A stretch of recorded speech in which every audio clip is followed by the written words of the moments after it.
Olá pessoal, boa noite a todos, sejam todos muito bem-vindos a essa nossa live de hoje. Hoje com o nosso tema Jung e a quântica, né? Estamos trazendo aí uma convidada muito especial, Márcia Cristóvão. Ela é psicóloga clínica, é psicoterapeuta, é neuropsicóloga, trabalha com a parte o mestrado dela na área de ciência da religião, na parte de simbologias religiosas, e é analista junguiana. Então, é uma pessoa que tem bastante conhecimento nessa aula e eu acho que vai trazer bastante luz sobre esse assunto para todos nós aí. Sejam todos muito bem-vindos, gratidão a todos vocês, boa noite a todas as pessoas que estão nos acompanhando aí hoje, nessa nossa live de hoje. Estou só aguardando aí que a Márcia possa se conectar para que a gente possa convidá-la para entrar ao vivo aqui conosco. Sejam muito bem-vindos, pessoal do Brasil inteiro aqui conosco, pessoas de fora do país. Muita gratidão a todos vocês. Gratidão imensa a todos vocês. Boa noite a todos, pessoal. Eu vou pedir a todos vocês que, ao longo da explanação, que vocês aguardem as perguntas aí, para que possam fazer as perguntas no final da live, que a gente vai abrir um espaço aí para que a gente possa fazer a conexão. Ok, pessoal? Deixa eu ver aqui. Deixa eu dar uma olhada aqui. Aguardando a Márcia entrar aqui ao vivo. Aqui. Deixa eu ver.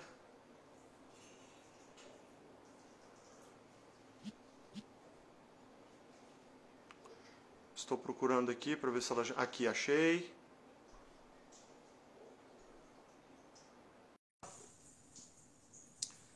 Ela vai entrar conosco.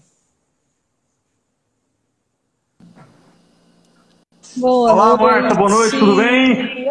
Grande prazer estar aqui contigo. O prazer é todo meu, seja muito bem-vinda, Márcia. Gratidão. Então, muita gratidão a você por ter aceitado o nosso convite. Esse tema é um tema bastante interessante, né? Que as pessoas às vezes têm bastante interesse em saber. Eu, particularmente, até hoje, não tive coragem de estudar o Jung, porque são 35 obras e a gente sabe que a linguagem dele é uma linguagem muito densa, né? Sim. Então eu estou me preparando para encarar esse negócio. Então a gente trouxe você aí hoje para que você possa lançar alguma luz sobre esse tema, né? E eu começo aí passando a bola para que você nos diga como que funciona aí a questão do Jung, né?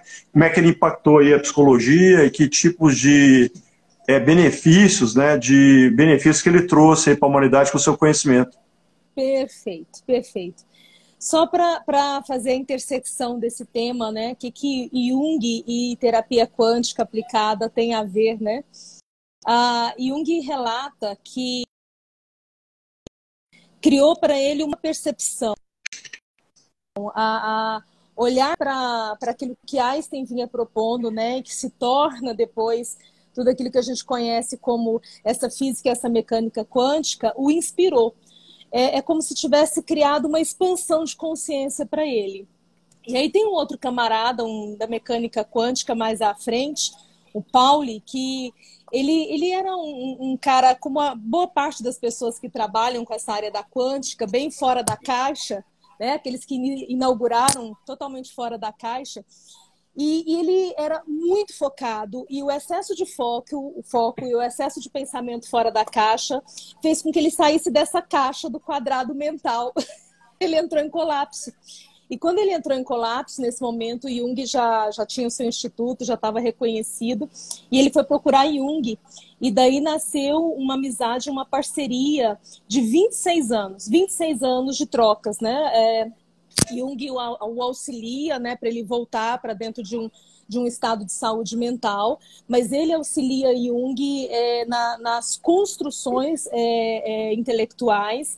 E daí nasce um tema extraordinário que para mim talvez seja o laço mais forte entre a análise junguiana e a terapia quântica aplicada, que eu tenho começado a estudar, né? Eu tenho sido uma curiosa nessa área e iniciado como uma estudiosa. Eu acho que eu ainda estou passando de curiosa para tentar ser estudiosa na área da terapia quântica aplicada. Mas, para mim, a sincronicidade é um dos temas que de Jung fazem essa correlação e vem dessa parceria dele com Pauli, né, esse mecânico quântico. Então, só uma introdução para a gente saber, né, por que falar de Jung é interessante dentro desse canal que fala de terapia quântica, né, dentro desse arcabouço do que você traz para a gente como terapia quântica aplicada, ok? Ok, perfeito. Mas antes de falar da contribuição de Jung para a psicologia como um todo, eu quero falar um pouco da contribuição de Jung para a minha vida, né? Como que nesse caminho da sincronicidade, Jung apareceu para mim, né? Então, eu já citei o termo, vou logo definir, né? Sincronicidade é um termo definido por Jung quando dois eventos acontecem e eles parecem coincidência.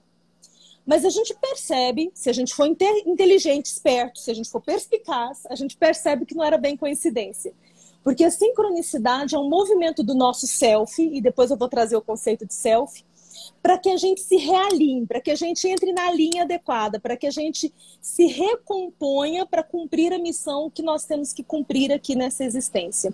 Então, a sincronicidade é um dos elementos que o nosso self utiliza para a gente fazer isso. Então, como é que foi a sincronicidade na minha vida para eu me conectar com Jung? Bom, eu sou psicóloga de formação, eu já sou formada em psicologia há 25 anos, e desde que eu entrei na faculdade, eu gostava de estudar testes de personalidade. Sempre fui apaixonada por todos os tipos de testes, desde aqueles mais voltados para a área estatística, né, chamado das técnicas psicométricas, até aqueles que fazem uma análise da psique profunda, os chamados testes projetivos. Então, eu fui mergulhar nisso, fui estudar isso. E um dos testes que eu me tornei apaixonada por ele, me tornei especialista nele, foi o psicodiagnóstico Rorschach, que as pessoas conhecem muito como o teste da mancha de tinta, né? Tem até alguns filmes que brincam com ele, falam, o que você vê nessa mancha de tinta? E a pessoa diz o que vê, e o psicólogo especialista consegue, através da interpretação da fala da pessoa, entender o que o inconsciente está projetando naquela interpretação.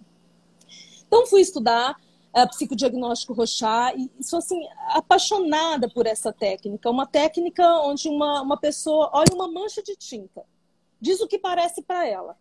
E você consegue desvendar mistérios, inclusive na vida intrauterina, consegue descobrir que a pessoa teve um trauma na vida intrauterina que ela sequer sabe que tem, que aí depois ela vai verificar, vai investigar e descobre que aconteceu alguma coisa.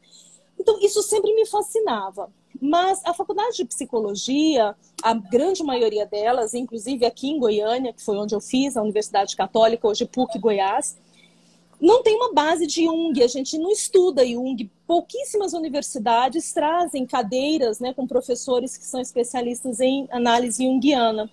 Então a gente não fazia isso, essa ponte.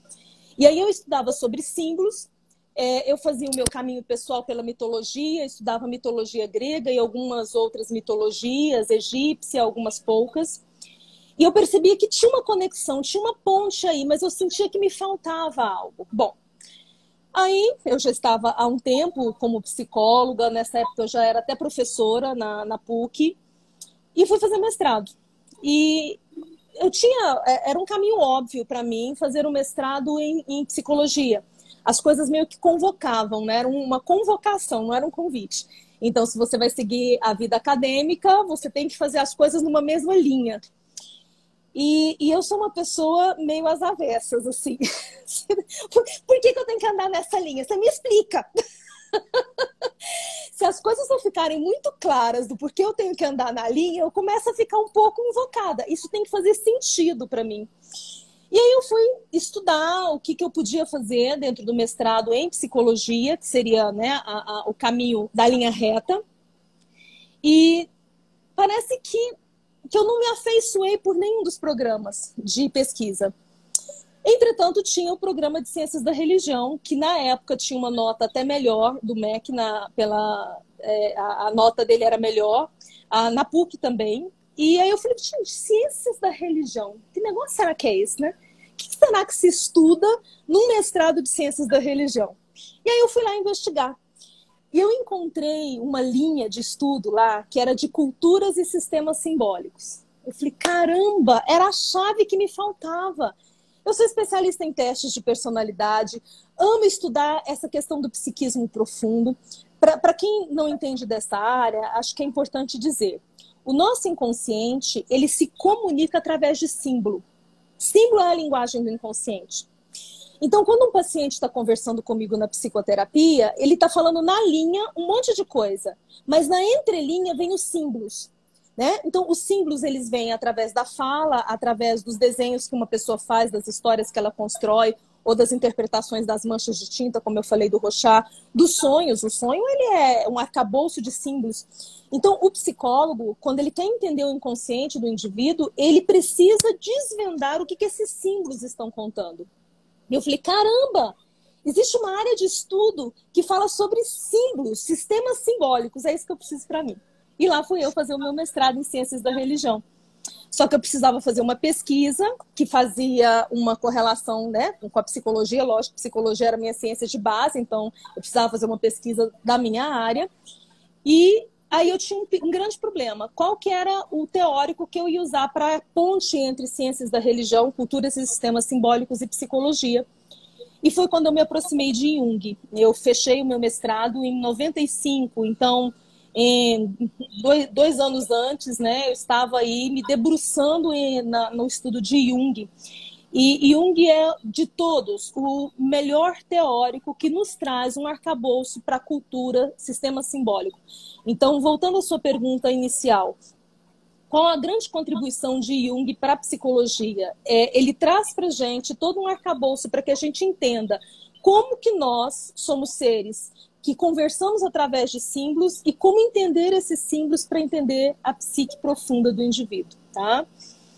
A partir daí, eu casei com essa teoria e não parei mais. Então, de 93, 94 para cá, eu tenho sido uma estudiosa dessa área.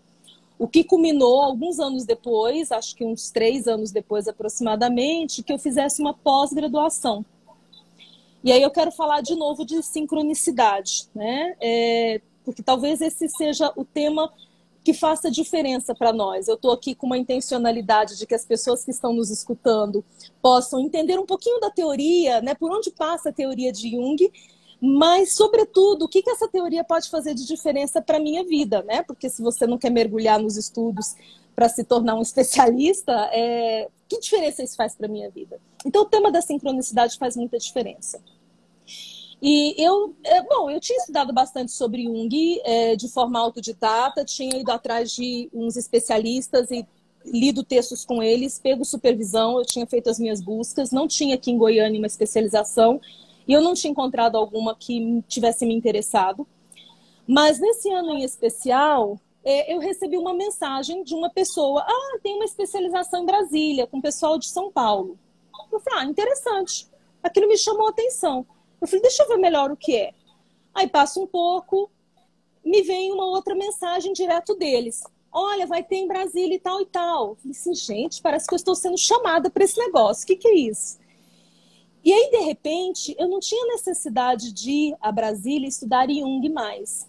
Essa é uma parte relevante dessa minha história. Eu senti que eu precisava simplesmente ir a Brasília. Eu tinha uma missão para cumprir ali, ou aquilo tinha alguma coisa para mim. Tinha algo para mim ali naquele lugar. Era algo intuitivo, eu não sabia explicar.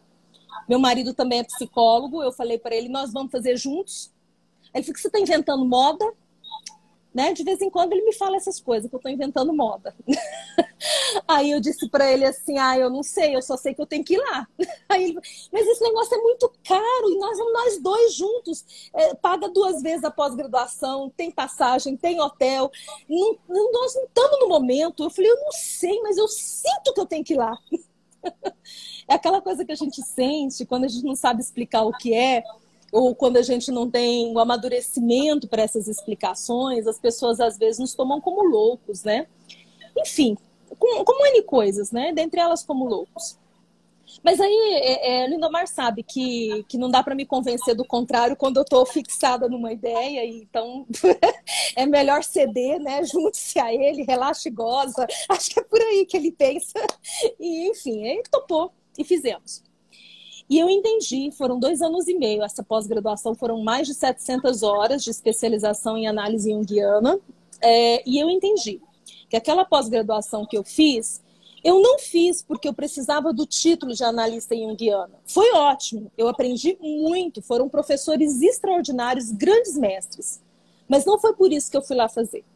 Eu fui lá fazer porque eu precisava ser curada de um câncer que já estava sendo construído no nível energético, ainda não tinha se materializado.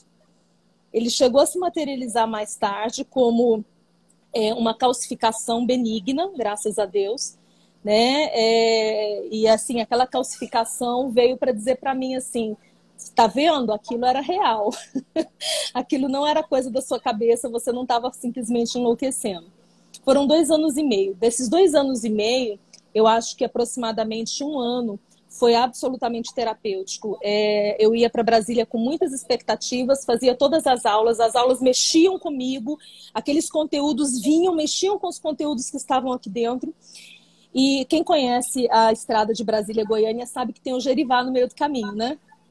Então eu saía de Brasília e eu vinha de Brasília até o Gerivá, falando e chorando. Viajávamos só eu e Lindomar de carro. E eu falava de conteúdos da minha infância, de histórias, de traumas, de dores, de eventos. E eu chorava metade do caminho. Chegava no Gerivá, enxugava as lágrimas para poder descer e comer. E aí, enquanto eu comia, eu me distraía, começava a dar risada. E aí eu passava o restante, né, a metade do caminho dando risada. Então era metade do caminho chorando, metade do caminho dando risada. E essa foi minha vida por aproximadamente 1 ano e meio, curso de 2 anos e meio. 1 ano e meio foi a minha cura de muitos eventos que estavam guardados dentro de mim. Então, Jung é tido dentro da psicologia como a psicologia profunda. É aquela linha da psicologia que nos permite um mergulho muito mais profundo para captar do nosso inconsciente pessoal, mas também das conexões com o inconsciente coletivo e nos tirar de caminhos que às vezes a gente nem sabe que está fazendo, mas que são caminhos maus e que podem nos levar a lugares ruins, né? Então eu fiz questão de compartilhar um pouco dessa minha experiência, de como eu me aproximei dessa teoria, porque é uma experiência muito cara, muito preciosa para mim, e eu fiz questão de dividi-la com vocês. Márcia, muito interessante isso que você falou, porque o professor Hammer, da Nova Medicina Germânica, ele fala que o câncer, quando ele cessa o problema do conflito emocional, ele é absorvido pela bactéria da tuberculose, mas como a gente é vacinado, ocorre uma calcificação. E aí esse câncer, ele se calcifica e ele não é considerado benigno. Na verdade, ele vem, passa por um processo maligno e depois ele se calcifica. Então, eu achei bastante interessante essa correlação, né? Porque, pelo que eu entendi, então, a própria abordagem junguiana te ajuda a localizar causas raízes de problemas que a pessoa tem e vai fundo para localizar os conflitos emocionais. Seria mais ou menos isso? Exatamente isso. E por um caminho, o caminho que ela faz isso é o caminho da conexão com símbolos, né? Então, quer seja sonhos, quer sejam... Porque quando eu me lembrava das minhas histórias, eu me lembrava das imagens, das sensações, né? E aí o terapeuta... O Lindomar, ele servia para mim naquele momento como terapeuta, né? Então, ele estava dirigindo o carro, mas ele estava devolvendo. Ele estava devolvendo para mim certas reflexões, né? Uma das técnicas que a gente utiliza muito na análise junguiana é a análise de sonhos. Só que a gente não faz bem análise, a gente escuta o sonho do paciente, a gente vai devolvendo para o paciente, fazendo o paciente mergulhar em cada detalhe do sonho. Às vezes a pessoa não sabe o que aconteceu. Aliás, na maioria das vezes ela não sabe. Em geral, eu acabei sabendo muitas coisas porque eu estava simultaneamente estudando a teoria e sendo meu objeto de estudo. Então, eu criei conexões causais que eu tinha consciência. Mas o paciente, durante o processo, ele não tem consciência. Só que quando ele fala do símbolo que vem através do sonho, quando ele vivencia o símbolo, às vezes eu ponho o paciente para desenhar o sonho. A gente tem a técnica da caixa de areia, então você pode pôr ele para a caixa de areia para representar o sonho. Naquele teatro que ele está fazendo, da representação verbal, ou artística, ou gráfica, aquilo se dissolve. É uma compreensão da causa raiz que o terapeuta tem, mas não obrigatoriamente o terapeuta conta para o paciente que aquilo representa aquilo. Porque só o ato de ir lá é como se tivesse uma água empoçada e aí você abre um canal. E aí aquela água vai embora. Cisco. Entendi. Até porque às vezes a pessoa não precisa ter a consciência daquilo porque pode causar um dano maior do que o próprio problema que ela já está vivenciando, né? Pode. Eu falo isso muito, assim, eu já trabalhei muito com supervisão na faculdade, quando eu fui professora da PUC, uma das minhas atribuições era ser supervisora de estágio.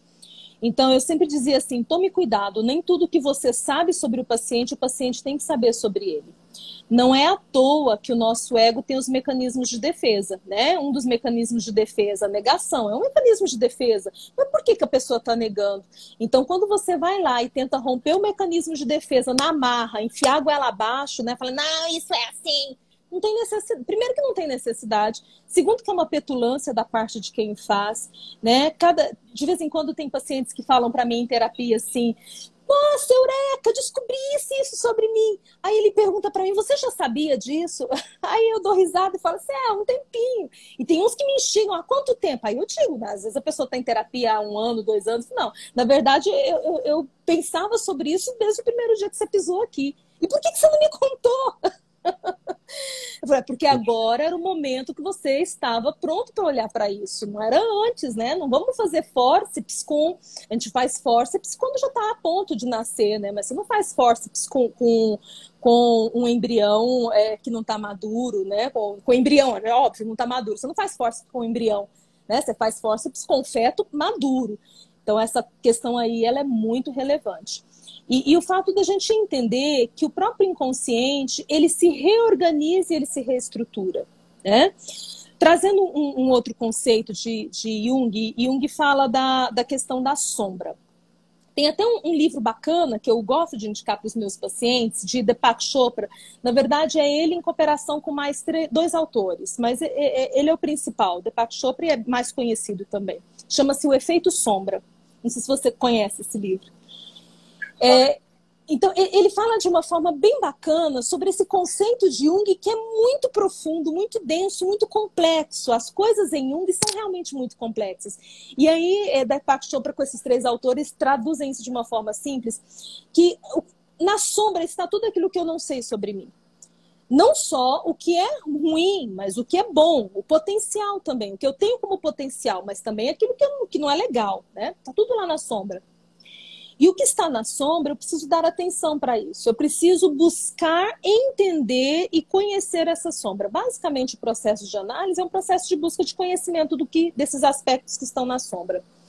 Se isso que está na sombra não recebe atenção, os elementos da sombra, ele por vezes são como criança mimada e birrenta.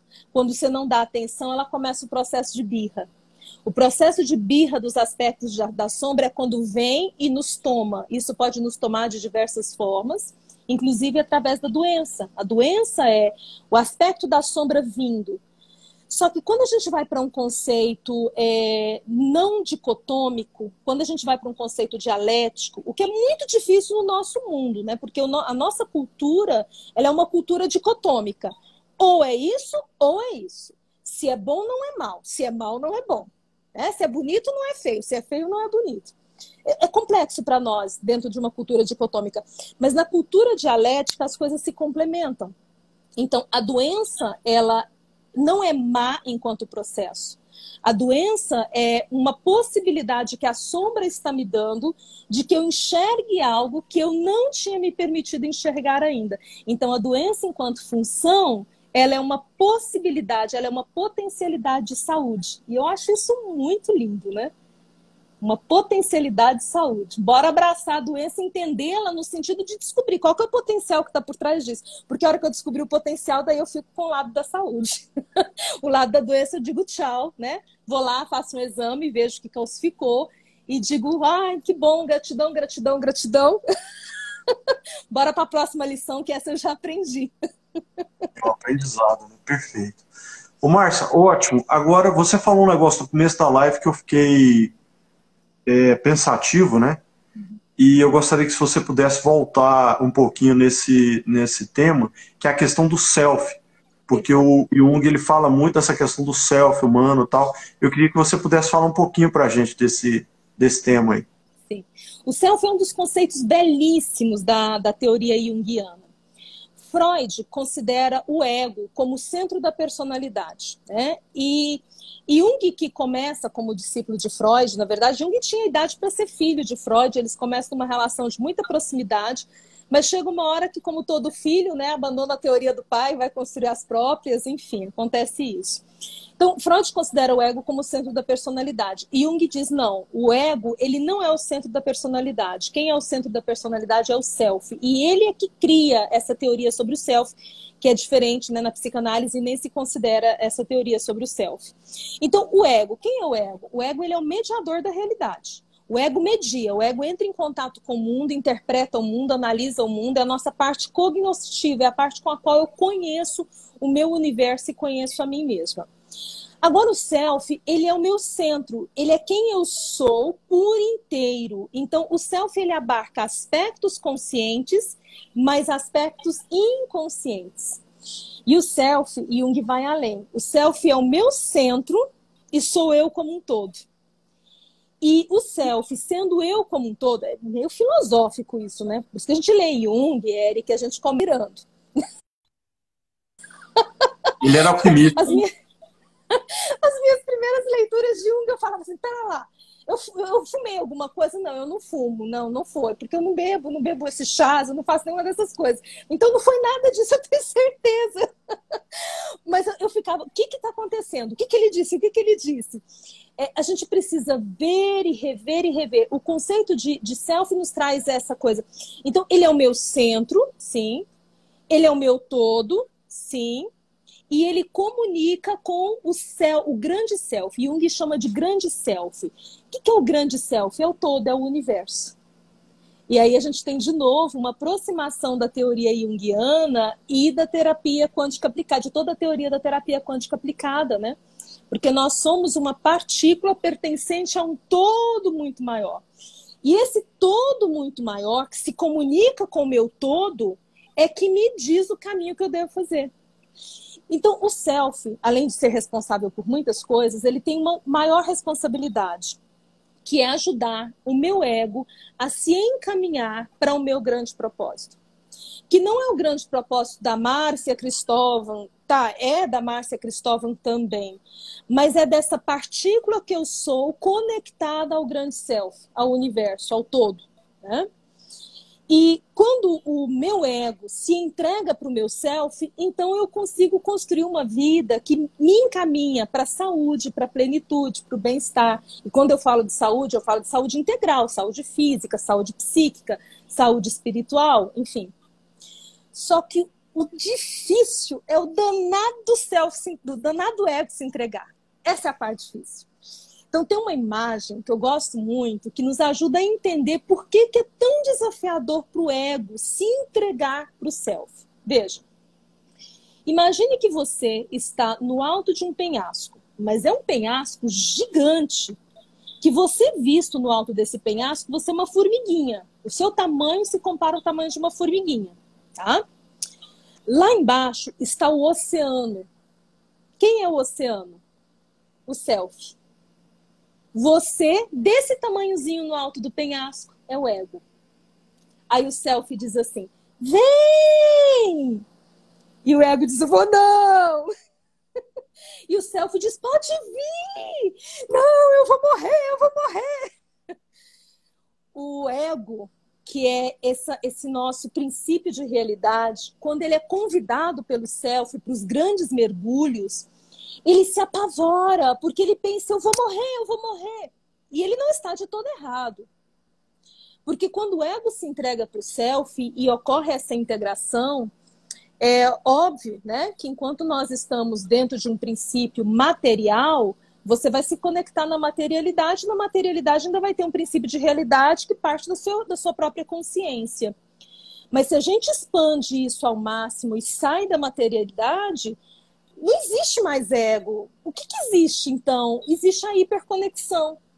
Existe um self conectado com um grande self que não importa mais. Aí a gente entende qual que é esse conceito de abrir mão do egoísmo, de abrir mão das picuinhas. A gente começa a entender esses conceitos quando a gente vai para essa dimensão.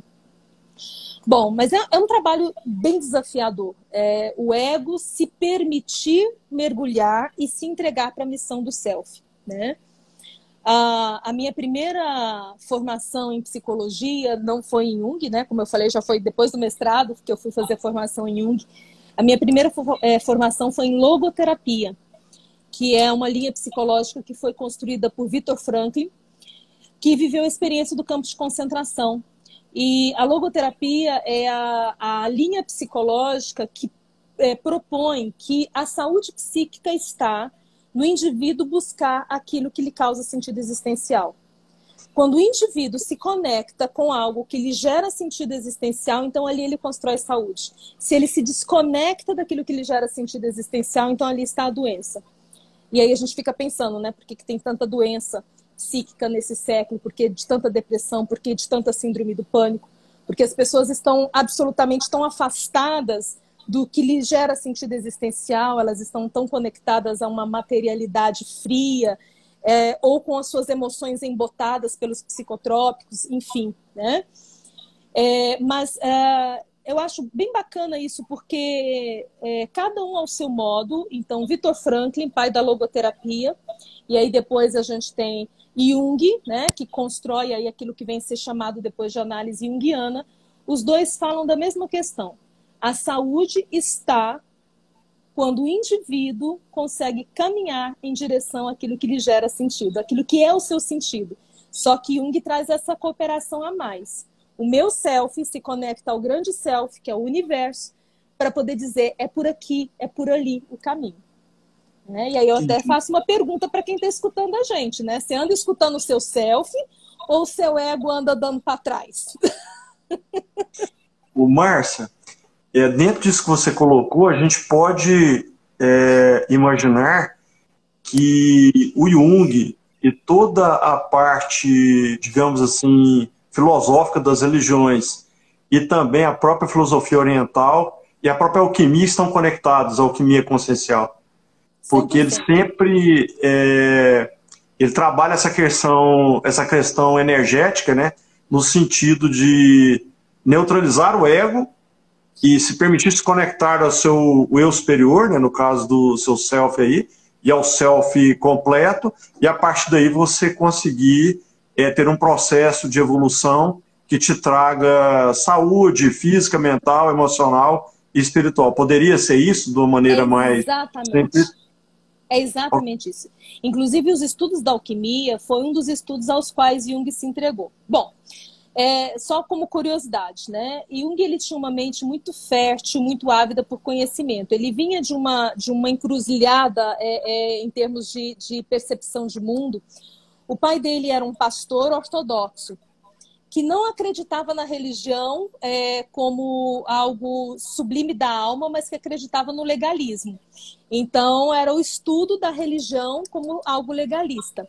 Mas se casou com uma mulher que tinha uma vertente espírita, que frequentava os centros, né? que tinha a questão das incorporações. Olha a encruzilhada extraordinária na qual nasce a mente de Jung, né? Então, ele vem com essas duas vertentes, né, dessa visão do mundo espiritual. E aí, o que acontece? Quando ele faz a cisão com Freud judia muito dele. Aliás, Freud era bem custoso, por assim dizer, né? Todo mundo que não era por ele, era ele, não é? se não é por mim, é contra mim, né? Mas na verdade não eram as pessoas que eram contra ele que se tornava contra as pessoas. Então, ele fez algumas coisas ali que deixou Jung muito triste. Jung mergulhou num processo ele ficou recluso. Ele foi lá para a casa dele e ficou recluso por anos a fio, mais de uma década recluso. E nesse período de reclusão, olha que coisa maravilhosa, ele tinha uma mulher muito rica. Ele não precisava ganhar dinheiro. Imagine o que alguns de nós faria se não precisasse correr e ganhar dinheiro para sustentar a vida, né? Então, como ele não precisava fazer isso, ele podia se dedicar aos estudos, ele podia viajar, ele podia adquirir, ele podia o que ele quisesse. Então, ele passou mais de uma década estudando muito. Foi quando ele foi buscar na filosofia oriental, foi quando ele foi buscar nos diversos povos, e foi quando ele foi fazer os estudos dele de alquimia. Jung foi um estudioso profundo de alquimia, e ele traz esses conceitos da alquimia, começando lá pelo calcinato, passando por todos os outros processos. Ele traz tudo isso para definir o protocolo da psicoterapia. Então, basicamente, o que um terapeuta faz? O que eu faço com o meu paciente no consultório, dentro do processo psicoterápico? Eu o apoio para que ele seja transformado.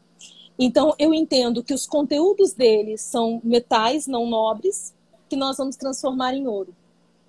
E que ele próprio, não só os conteúdos, que ele próprio também vai passar pelo processo, né, e vai se transformar em ouro. Então, você está coberto de razão nessa sua fala. Inclusive, a alquimia em si foi um dos estudos profundos nos quais Jung, né, se baseou para construir tudo aquilo que vem a ser o que nós conhecemos como análise junguiana.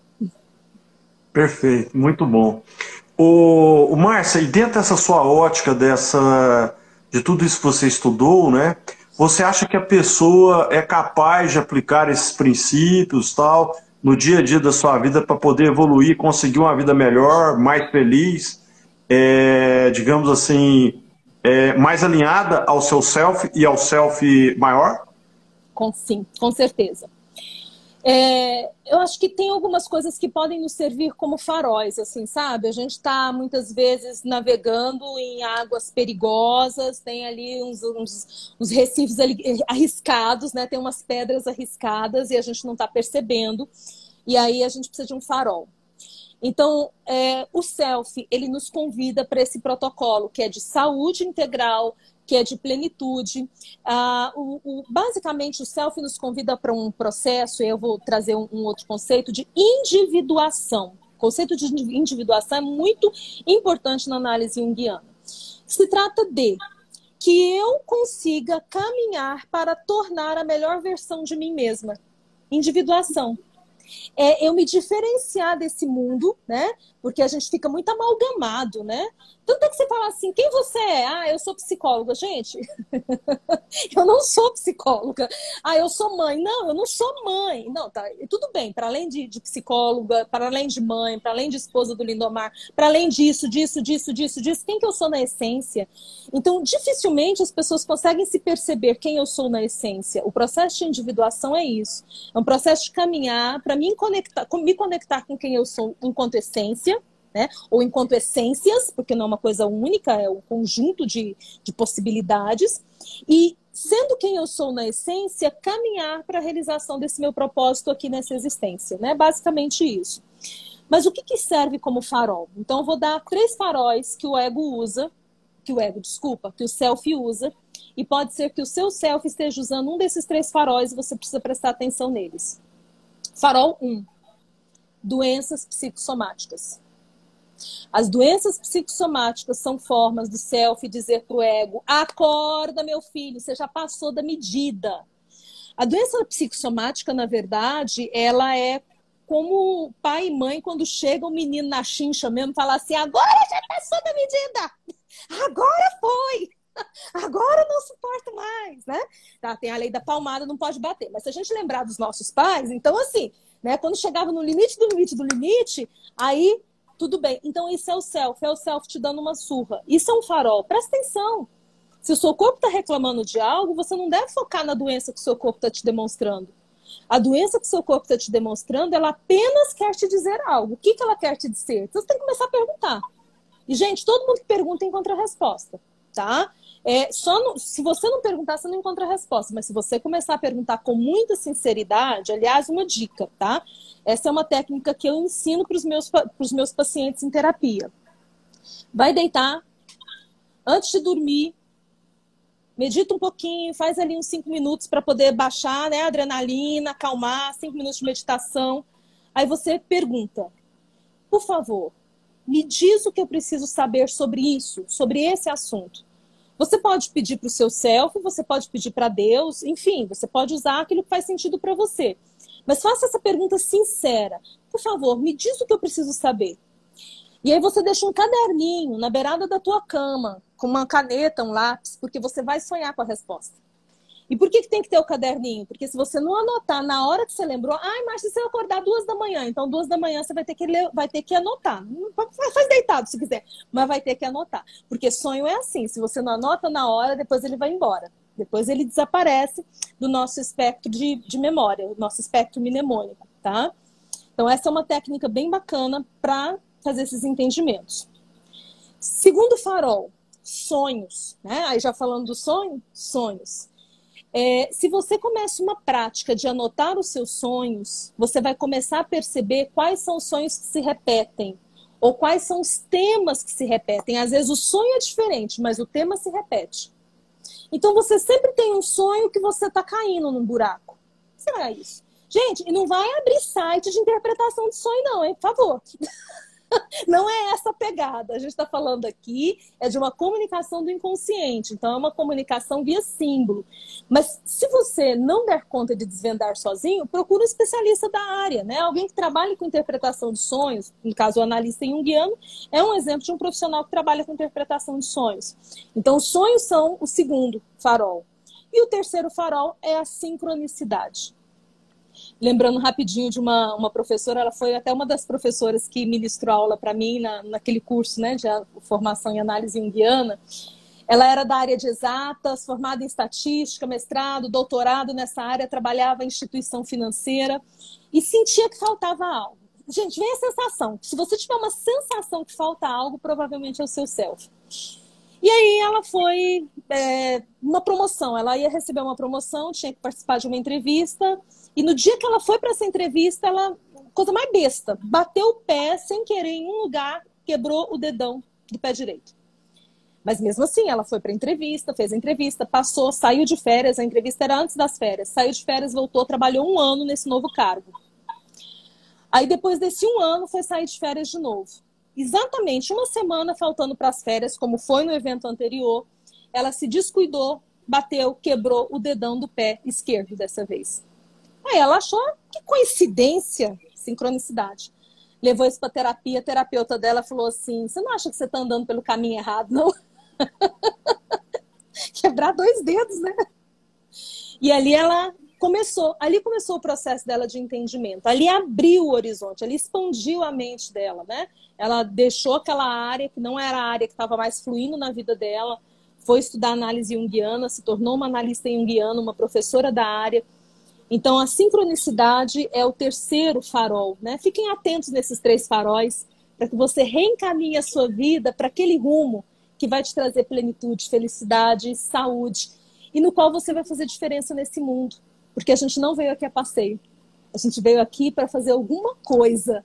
E você tem que encontrar essa coisa e tem que fazer essa coisa. Né, professor? Tá certo. Ô, Márcia, se você permitir, eu queria abrir agora para algumas perguntas. Lógico. Mas antes eu queria que você colocasse os seus dados aqui, porque o Instagram mudou o algoritmo, eu não sei se a live vai cair, porque nós estamos nos aproximando de 1 hora já. Eu queria que você colocasse seus dados, se o pessoal quiser fazer uma consulta contigo e tal. Coloca aí, por favor, os seus dados para que as pessoas possam te encontrar. E depois a gente passa para as perguntas, porque se a live cair, aí você já colocou os seus contatos aí. Ok, estou colocando o primeiro que eu coloquei aqui é meu WhatsApp. Ok, perfeito. Tá ótimo. Eu vou colocar meu e-mail. Ok, pode colocar.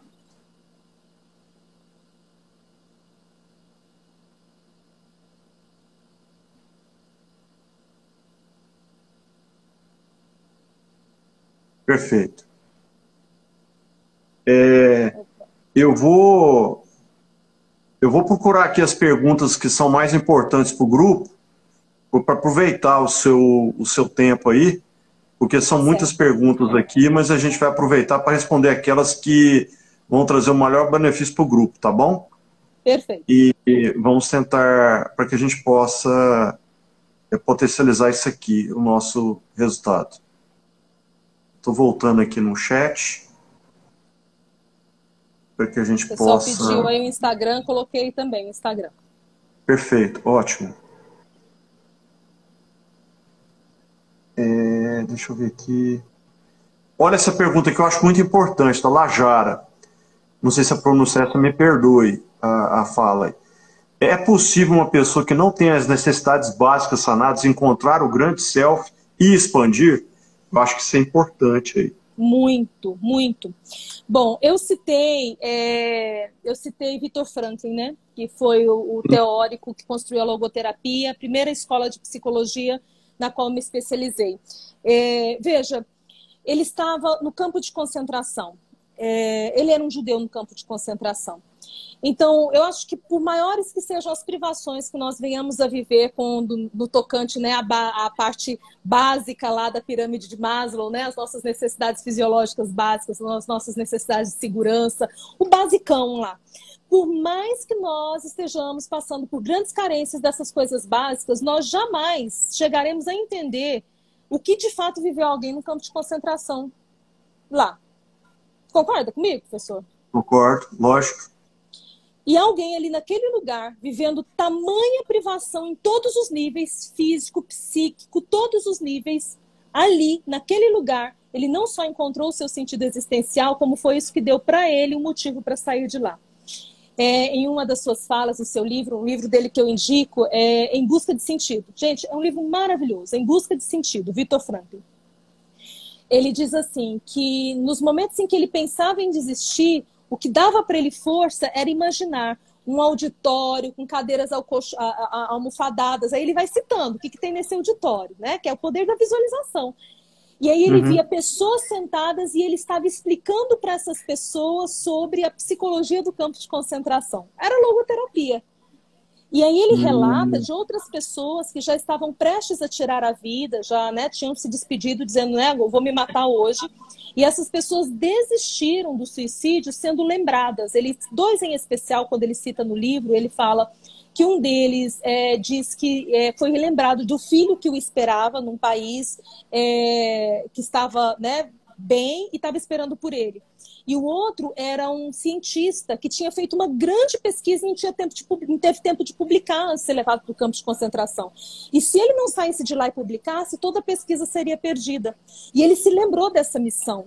Então, de acordo com Viktor Frankl, quando você se conecta com a sua missão, com o seu sentido, quando você tem uma visão clara do futuro, do seu porquê e do seu para quê nessa existência, então você consegue forças sobre-humanas para superar o que você tem que superar. Acho que isso responde a essa questão. Entra no vórtice, né? O Márcio, um outro detalhe, uma outra pessoa aqui perguntando aqui, eu acho que é pertinente também para o grupo. Não perdemos a vida enquanto procuramos o propósito? Oh, essa foi boa! Na verdade, nós ganhamos a vida porque, veja, não é o destino, é o percurso, né? Então, nesse percurso de buscar o sentido... E, gente, o sentido não é algo estanque, tá? Então, estar aqui hoje com o professor Eric é um ponto alto nessa completude do meu sentido existencial, porque eu estou aqui falando de coisas que são valorosas e a minha alma se enche de alegria, né? Então, eu estou ganhando tempo enquanto eu faço o meu caminho. Cada coisa que eu faço, quer pequena, quer grande, na verdade, nem tem essa distinção. O que é pequeno, o que é grande, né? Me lembro da história do rapaz que joga estrelas de volta para o mar, né? Aquelas que iam morrer na praia, e aí alguém fala, mas você está fazendo uma grande besteira? Não está vendo que tem milhões e milhões de quilômetros aqui? Você não vai salvar todas as estrelas. Ele pega aquela estrela do mar e diz assim, é para essa que eu fiz diferença. Então, enquanto nós caminhamos, nós vamos fazendo diferença no nosso contato com outras pessoas. E isso vai gerando para a gente, ou, se você já tem clareza do seu sentido, vai gerando essa sensação boa de cumpri-lo. Se você não tem clareza, vai gerando essa sensação boa de que você está buscando, de que você está caminhando para lá. Então não perde não, tá? Pode ficar tranquilo. Perfeito. Ô Márcia, eu gostaria que você repetisse de uma maneira resumida aí os 3 faróis, que bastante pessoas estão perguntando aqui, se perderam aí na live. Se você puder fazer um resuminho Sim. bem dos 3 faróis aí, por favor. Sim. Então, o self te convida, convoca o seu self para ele, convoca o seu ego para ele ficar em estado de alerta. E são 3 os principais faróis, as principais formas. As doenças psicossomáticas, os sonhos, que podem, quando repetidos, nos desvendar os mistérios do que o self está querendo comunicar com o ego. E a sincronicidade, que são essas coincidências, ou boas ou más, né? Por exemplo, da professora que quebrou o dedo um ano seguido, né? Cada dedo de um pé, não foi uma sincronicidade boa. Mas encontrar alguém foi uma sincronicidade maravilhosa. Por exemplo, o modo como eu encontrei o professor Eric foi uma sincronicidade maravilhosa, né? Acho que ele nem sabe disso exatamente, mas eu estava buscando, eu estava dizendo para o meu self, assim, olha, eu preciso de uma coisa para resolver isso e isso. Eu tinha 2 grandes resoluções. Uma pessoal e uma materna. A materna estava me agoniando mais, estava me adoecendo um bocado. Mas a pessoal, que era de ordem intelectual, eu sentia que eu tinha que dar um novo salto do ponto de vista do meu modelo de trabalho com os meus clientes. E eu estava emanando isso para o universo, estava jogando, estava dizendo para o meu self se conecta com o grande self, traz para mim. Aí minha filha, fazendo terapia, chega para mim e fala assim, mamãe, a minha terapeuta disse que tem um terapeuta, professor Eric. Um doido? Aí eu falei, sim, é mesmo, minha filha, que terapeuta? Engenheiro! E eu lá, né, psicóloga, com CRP, né? Eu falei, meu Deus, quem é esse homem, meu Deus do céu? Louco! Será que é um bruxo? Que troço é esse? Ai, meu Deus do céu. Fantástico. Eu fui pra lá, né? Eu fui meio ressabiada. Eu confesso que eu fui meio ressabiada. Sei lá o que ele vai fazer, né? Ensaravar meu pai. Ai, meu Deus do céu. Sério mesmo, Márcia? Você passou desse jeito? Não sabia, não? Que isso? Mas eu não fui assim por completo, porque quando eu me entrego para o self, eu sei que o meu self, conectado com o grande self, não vai me fazer presepada. Ai, meu Deus. Então, assim, a intuição, né? É um outro tema. Não, gente, se for falar sobre o que o Jung fala sobre intuição, é uma outra live, só para falar disso. Mas eu sou muito conectada com esse meu lado, né, intuitivo. E aí fui lá, e era sincronicidade pura. Era o meu self me levando e falei, conhece esse homem, conhece essa tal dessa TQA, que é esse trem que está precisando da sua vida. E não é que era, não. E aí, daqui 2 finais de semana, eu estarei lá na formação presencial. Mal posso esperar. Muita gratidão. Fantástico. Eu fico muito feliz com isso, que as coisas se conectam, né? Até que ela atua como tem uma complementaridade, né? Eu acho que como uma questão complementar ajuda demais as pessoas a serem mais assertivas nas suas atividades. Eu acho isso fantástico aí. Muito bom. Ô, Márcia, eu gostaria, nós estamos vencendo aí, eu não sei se a nossa live vai cair por causa da mudança. Eu queria que você passasse as suas considerações finais aí, alguma mensagem para o pessoal. Fica à vontade aí para passar aquilo que você achar melhor aí para as pessoas. Gente, o que eu quero dizer a vocês é o seguinte, se permitam escutar aquilo que o universo quer trazer para vocês através desse canal, que hoje você descobriu, né, o nome Self, tem tantos nomes, cada teoria fala de um nome diferente, mas a principal palavra é permissão. Eu me permiti estar aqui hoje, né, com o professor Eric, estou imensamente grata. E eu te digo que todas as vezes que você se permite, coisas boas vêm. Então, se permitam. Muita gratidão. Eu, da minha parte aqui, realmente é um assunto que eu tive muito pouco contato nenhum. Eu estou muito feliz de você ter aceitado o nosso convite, fico muito feliz. E agora eu descobri que eu tenho que estudar mais ainda. Tenho que estudar até sangrar o espírito. Tem muita coisa para aprender. Viu? Fantástico isso aí, muito bom mesmo. Márcia, muita gratidão mesmo. Eu fico muito feliz que você esteja aí conosco. A gente está caminhando para o final aí. Eu quero deixar a minha gratidão aqui a todas as pessoas que nos acompanham, a todas as pessoas que aqui estão conectadas no canal.